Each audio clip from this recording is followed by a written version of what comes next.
Hey, you're looking at the 318 BMW 1996. It's a 318 Cabaret. 1996 318 BMW Cabaret. It's been sitting in the garage for a month now. Uh, it's cranked, battery work, cranked properly, no start. It's cranking great, not starting. So of course we check the fuel. Check the fuel pump under the seat, the back seat, passenger side. That works. There are a couple of filters under the driver's side. Underneath the car, we check that work. Check the fuse. Fuse box is right here. The fuel pump fuse and the main fuse are these large ones. Are relays. They're relays actually. Check those two relays. Relays work fine. I put this back.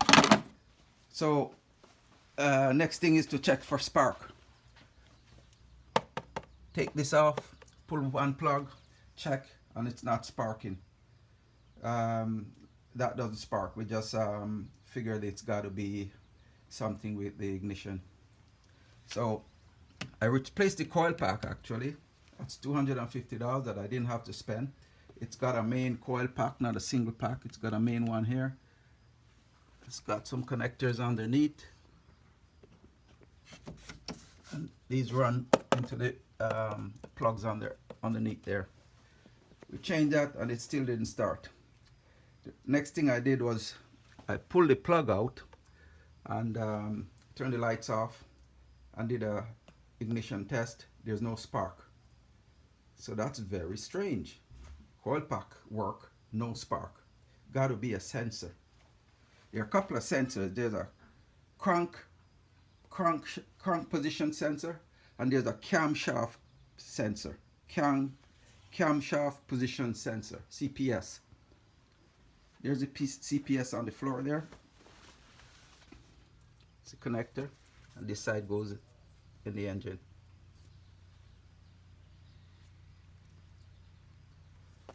So that was the culprit. The crank position sensor, the crankshaft position sensor. It's sitting at the front of the car. That's the radiator right here. It's the radiator hose, and it's sitting right here. And it's the hose run like this around the oil filter underneath the intake manifold, and it's connected under there.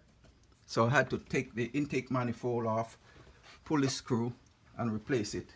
Intake manifold, there's a three or four bolts.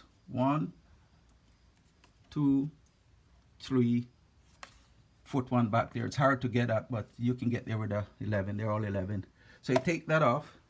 Take off these hoses connection, whichever way you want to do. You see, mine is broken. I got to tape them up for my son. But you pull that, take that off, flip it over, flip over this intake, take this off, unplug it, put that back on, crank it up, one start. One click, one turn, it started. So I checked the internet. There was on YouTube, there was not a lot of videos out there on this. So I thought I'd just throw this up, a quick one. Never done a video before, but this time I thought I'd show it up, and hopefully this can help somebody else.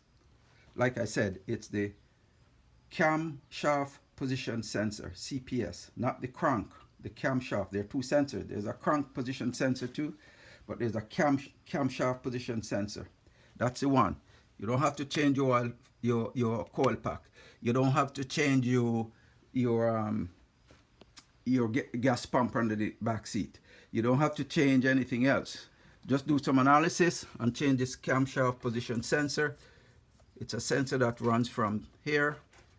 It's got a little bit of oil in there when you take it out, and it plugs underneath the intake. You take your intake off. It's been sitting here for 3 weeks because I tried 3 times. It's been sitting here, but I was kind of busy. But yeah, it was a headache because I couldn't figure out what the problem was after changing the coil pack and oil fill on the gas pump work. But finally it's fixed. Hope this helped. Thank you. Bye.